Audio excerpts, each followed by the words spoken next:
What's up, people? Hey, I'm back. It's been a minute since I made a video. Been a little bit busy and just didn't have time to do anything. But here I'm back, and we want to talk about pipes. We want to talk about headers, pipes, and the correct, well, not necessarily the correct length, but the correct way to measure your length, the way I do it. So maybe I shouldn't say correct, but the way I do it. So here I just have an assortment of pipes. I've never used this pipe before, but I've always wanted to try it. It seems to be made out of something else other than aluminum. I'm not sure what it is. I'm not sure. It looks like maybe brass. I don't know. And then I have the regular 1186 pipes that I don't know if you can even get them now, but I think Josh Howard sells something that's pretty equivalent to it. And I'm going to make my own pipes eventually.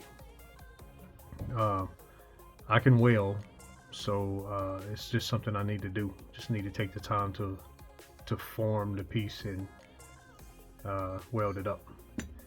And so it's just this is a pipe with a header on it currently, with the coupler on it. And then here's the same 1186 pipe Stinger. I bought this pipe from someone else. I think I bought this from Ron White. But I bet he wish he had it back now. But all right, I'm gonna start with this pipe here. And if you notice here, I have a score mark. And that mark tells me the end of my cone. So this is the tip of the pipe. Exhaust flows out. This is pretty much where the cone and the straightaway meet. So it's all up to where you think it's at. It looks like and by my judgment, I think I'm right at the intersection of the straightaway and the cone, where the cone ends. Sorry guys, just got through eating. Sometimes when I get through eating, I get a little hoarse. So you can notice I flare the end. I take a plumber's plumb. It's a big brass piece. It's cone shaped, and I heat this pipe up, and I take that plumb and kind of hammer it down in there to create this flare. And sometimes I use a flaring tool I got from Harbor Freight. I use that to create this flare. So you want that flare so that your coupler, you have something to hold your coupler on, to keep that from slipping off. You're gonna put a zip tie around this, but even then it'll fly off without that cone, without that flare on there. Okay, and here I have a header that's just made for like a straight exhaust. And you notice here, I weld this. It's not the prettiest weld, but I welded this up to create my own bin that I need for my funny car. I like my exhaust to run out back on my funny cars. Okay, so what's important on the pipe is that you put your nipple, your pressure nipple, in the middle of the belly. That's pretty critical that you have it in the middle of the belly. Mark your intersection and flare the opening, the inlet of the pipe. Same thing on the header. You want to flare that to help keep the coupler on. And I actually turned this header myself. I made it myself. So, and what I like to do is, this is where I take my measurement from.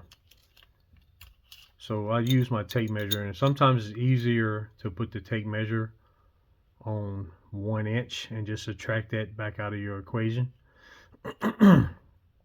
Take the pipe, and when you measure, you want to lay the tape along the pipe as close as possible so that it follows the contour of the pipe, so that you get a accurate measurement, because that contour is going to be a greater distance than your parallel distance. So if you just come across here and measure a parallel distance versus a contour distance, it's a different measurement. So you want to make sure that you're following the contour of the pipe.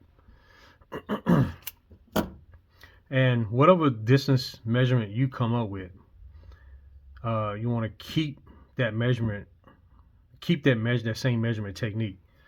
And you really want to. Now, for me in the past, I've always measured from basically from the inside of the header right here, this distance right here. So whatever distance it is from here is where the beginning of my measurement, which basically reflects this distance. That's technically not the most accurate. The most accurate would be if you was to measure from the piston wall. So if you was to take measure and measure from that piston wall to your exhaust port, that is the most accurate way to measure, to begin your measurement. But I've never done that. It's probably something I need to adopt. Okay, so let's say you want to determine what your pipe length is going to be. I'm going to use arbitrary numbers because I don't tell anybody my pipe length. And so one thing to consider, I cut these pipes for so even when I put this together, this is not the length I run. So, you know, I'm not trying to fool anybody. I'm just not going to tell anybody, but I'm not trying to fool you or throw you off. But the length, this length here is not the length I run. So keep that in mind. Let me pause while this helicopter go by. All right, so okay. So let's say you want to create that measurement, and I'm going to say close enough is, if I was to take my measurement from here, I'm going to say that's close enough. You could always be precise if you want to be. You know, you can take you can measure from here out there and see if that's equivalent. It's always how precise you want to be. Okay, so you want to measure, take the measurement of the assembly all together. So you measure with this header, this coupler, all assembled together. You take a measurement from here and follow the contour as close as possible, all the way out to your score mark. And that's how you're going to determine what pipe length you run. So from there, you could begin to shove in the pipe. Shove the pipe in as far as it can, or if you determine that you need greater length than what you're capable to do with this coupler, you can change out for a longer coupler, or you can change out for a longer header. And it's always best to kind of know the length you need before you cut this pipe, because the pipe comes really long.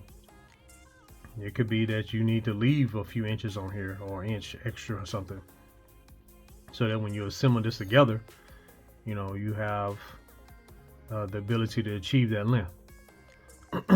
So that's it. That's all to it. You're going to create a measurement. It's always probably best to create a measurement from the piston. So if you measure from the piston, and then you write that dimension down, and then put your assembly together, measure from where that header is going to butt up against the exhaust port, and add that distance into your measurement. So let's say from here to the piston wall to here looks like it's about 7/8. So whatever distance you come up with here, you would say my pipe length is whatever this is plus 7/8. And you can say not your pipe length, but your exhaust length. It's whatever distance this assembly is plus that. Or you can be like me and never really paid attention to this and just say my pipe length is, or my exhaust length is from here to this score mark, and that's the number I run. I will say, which is giving us some information a little bit, that a funny car, a Nitro funny car, and a a pro stock, pro mod, and a rail may not have the same length. And that's something to consider. That may not be the same length. So just because you run a certain length on one car doesn't mean that a style car doesn't mean that the other style car needs that same length. There's different characteristics. So, and I think it's more related to the CCs of the motor. So, normally like a pro stock runs a smaller CC motor than a Nitro funny car or a top fuel real car. Pro modified pretty much runs the same motor with a .21. So, all right. So maybe maybe that's not totally true, but and also I just noticed this exhaust coupler is made different on one end versus the other. So one must be a inlet, the other must be an outlet. So this cone shape here makes me think this is an inlet. I guess I forgot about that. Anyway, that's it. That's all I got on pipes. Hopefully they help somebody. Just remember, this distance is where you want to measure from. I've never kept up with this dimension from out here, and it may be something I'm missing out on, but this is the way I was taught by Bill Paso many years ago. I was taught to measure from the cone section intersection. So that's how I was taught. That's the way I've been doing it, and I've had pretty good success with it. All right, guys. Hope this video was helpful. Once again, be kind to somebody. Don't waste your life being angry and frustrated and hateful. Just be kind to somebody. All right, then. Take care.